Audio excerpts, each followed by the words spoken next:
Hello, my dear students. I Sanjay welcome you once again in this channel, and in this lecture, we are going to start chapter number 2 of your social science. My dear students, इस video में हम समझेंगे कि chapter 2 में British जो administration था वो किस तरह से था, उसकी पॉलिसीज़ कैसी थी और उसकी पॉलिसीज़ से इंडिया में क्या प्रभाव पड़ा, किस तरह से इंडियन सोसाइटी पर उसका इम्पैक्ट हुआ ब्रिटिश रूल का। तो हम ये समझेंगे, लेकिन उससे पहले हम ये क्लियर करेंगे कि आखिर हम इस चैप्टर में कौन कौन से टॉपिक को कवर करेंगे।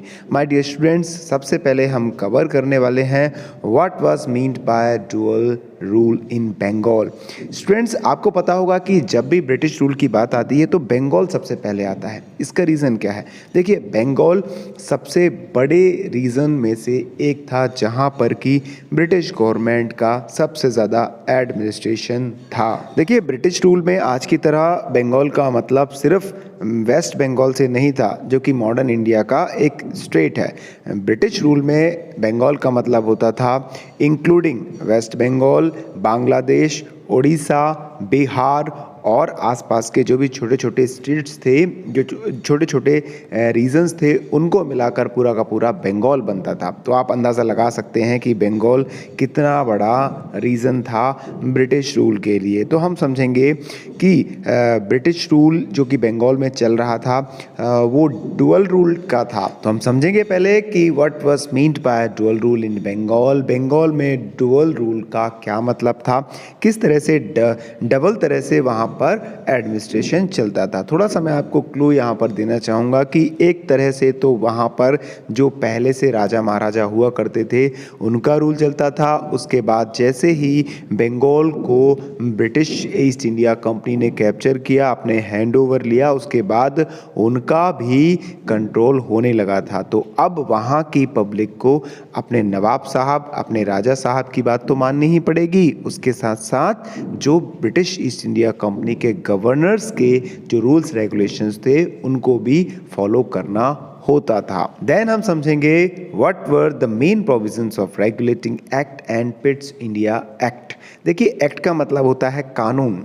अब मैं आपको बताना चाहूँगा कि ब्रिटिश एडमिनिस्ट्रेशन में बहुत सारे ऐसे एक्ट्स टाइम टाइम पर साल दर साल आते रहे जिससे इंडियन सोसाइटी को कंट्रोल किया जाता था।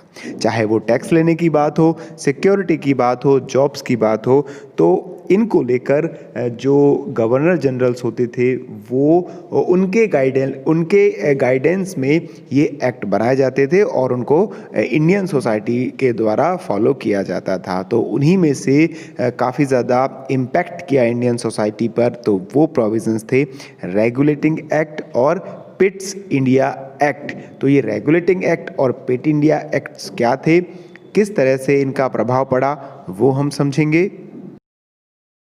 देन इस चैप्टर के 3rd टॉपिक में हम पढ़ेंगे what was the permanent settlement system.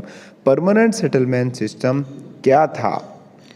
इस चैप्टर का बेस कहना चाहूँगा, आपका 4th पॉइंट है economic policies of British rule and their demerits. Students, British rule की इकोनॉमिक पॉलिसीज़ किस तरह की थी? जब भी बात होती है किसी सोसाइटी में तो हम वहाँ पर इकोनॉमी की बात ज़रूर करते हैं, और ब्रिटिश रूल की जो भी पॉलिसीज़ थी वो उन्होंने इकोनॉमिकली इंडिया को बहुत बुरी तरह से तोड़ मड़ोड़ दिया था। तो उसके बाद हम पॉलिसी को देखेंगे, पॉलिसी की क्या डिमेरिट्स थे, क्या दुष्परिणाम थे, वो भी हम अच्छी तरह से समझेंगे। देखिए, थोड़ा सा मैं आपको बताना चाहूँगा, यहाँ पर टैक्स ब्रिटिश रूल में दिया जाता था। देखिए, टैक्स तो हमारे राजा नवाबों के ज़माने में भी दिया जाता था जब उनकी पॉलिसीज़ चलती थी, लेकिन वो थोड़े रहमदिली थे। वो जैसे कभी फसल नहीं हो पाती तो टैक्स माफ़ कर देते थे, लेकिन ब्रिटिश रूल में इसका अपोजिट था। कैसे?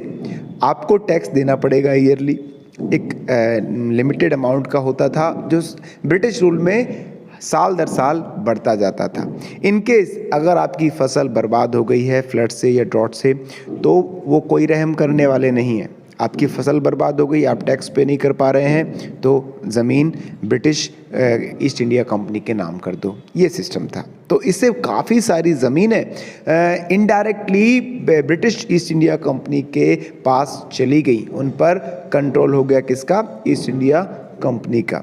देन देखिए हमारे फार्मर्स, आपको पता है कि जो इंडियन इकोनॉमी है वो फार्मिंग पर ज़्यादा डिपेंड है। आज भी हम देखें तो इंडिया में लॉकडाउन के बाद पूरे का पूरा जो वर्ल्ड है वो बुरी तरह से प्रभावित हुआ है, लेकिन हम इंडिया में अभी तक हमारी जो इकोनॉमी है वो स्टेबल है। क्यों है? क्योंकि देखिए इंसान को जीने के लिए सबसे ज़्यादा ज़रूरत होती है उसके फूड की, वो हमें मिल रहा है क्योंकि हमारी जो इकोनॉमी है, हमारे पास खाने के लिए पर्याप्त मात्रा में अनाज है। तो ब्रिटिश रूल में हमारे इंडियन इकोनॉमी का जो बेस था यानी कि फार्मिंग सेक्टर था वो बुरी तरह से प्रभावित हुआ था। उस पर बहुत ज़्यादा ब्रिटिश रूल का इम्पैक्ट हुआ था। वो किस तरह से कि पहला तो आपको टैक्स पे करना पड़ेगा, देन आपको जो उसमें उपजाना है, जो उसमें बोना है, वो आप नहीं बो सकते, हम आपको बताएंगे, वो फसल आपको पैदा करना पड़ेगा।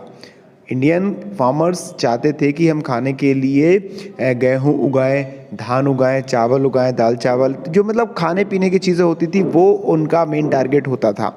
लेकिन इसके बाद हम ब्रिटिश रूल जब इंडिया में हुआ तो ब्रिटिश कंपनी के द्वारा उनको कहा जाता था कि अब आपकी जो फार्मिंग होगी वो इंडस्ट्री बेस होगी, मतलब कि उद्योगों के लिए जो भी रॉ मटेरियल होगा वो आपको पैदा करना होगा। जैसे कि आपको नील उगाना पड़ेगा, उस टाइम पर नील की डिमांड काफ़ी ज़्यादा थी। खेतों में आपको अफीम उगाना पड़ेगा क्योंकि वर्ल्ड में इसकी सेल काफ़ी ज़्यादा अमाउंट में होती थी। तो ब्रिटिश कंपनी का कहना था कि अभी आप अफीम उगाओ, नील उगाओ। तो इस तरह से इंडस्ट्रियल बेस फार्मिंग की स्टार्टिंग ब्रिटिश गवर्नमेंट के टाइम पर इंडिया में शुरू हुई। तो हम देख सकते हैं कि इस तरह की ख़तरनाक टाइप की जो इकोनॉमिक पॉलिसीज़ थी वो ब्रिटिश रूल में हमें देखने को मिलती हैं, जिसके काफ़ी सारे डीमेरिट्स हैं। वो हम डिटेल्स में जब चैप्टर को शुरू करेंगे तब हम समझेंगे। देन हमारा लास्ट टॉपिक है इस चैप्टर का, वो है what were the objectives of reforms made by British rule. हम इसमें देखेंगे कि जो देखिए ब्रिटिश गवर्नमेंट में या ब्रिटिश रूल के में इंडिया में काफ़ी सारे रिफॉर्म्स भी हुए। अब उन रिफॉर्म्स का क्या मतलब था, उनके पीछे वो रिफॉर्म करने के पीछे ब्रिटिश गवर्नमेंट का मेन टारगेट क्या था, वो भी हम देखेंगे। इंडिया में कुछ सुधार ज़रूर हुआ था। जो हमारे देश में बहुत ज़्यादा सुपरस्टिशंस चलते थे, अंधविश्वास चलते थे, वो काफ़ी हद तक कम हुए थे ब्रिटिश रूल में। पहले बहुत सारी ऐसी मान्यताएं थी जिनसे इंडियन सोसाइटी को नुकसान होता था, चाहे वो आपकी ऐसी कुछ रिचुअल्स हों, ऐसी परंपराएं हों जिनसे ह्यूमन बीइंग को काफ़ी ज़्यादा हार्म होता था, लाइक सती प्रथा। अगर किसी लेडी का हस्बैंड ख़त्म हो गया है तो उसको भी उसकी चिता पर बिठाकर जला दिया जाता था। तो इस तरह की ह्यूमन बींग्स को हार्म करने वाली जो रिचुअल्स थी वो ख़त्म हुई थी। ब्रिटिश गवर्नमेंट ने इन पर ध्यान दिया था, तो इनको हम सोशल रिफॉर्म्स कह सकते हैं। So my dear students, here we are going to stop this lecture. I hope आपको ये वीडियो अच्छी तरह से समझ आई होगी। अगर आपको समझ नहीं आई है तो आप इसको एक बार देखिए, 2 बार देखिए, 3 बार देखिए।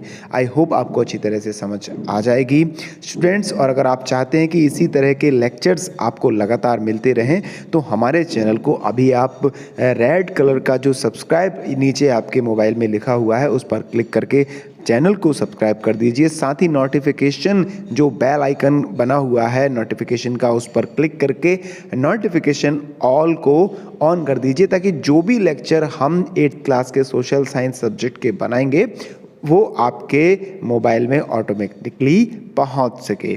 Thanks for watching this video.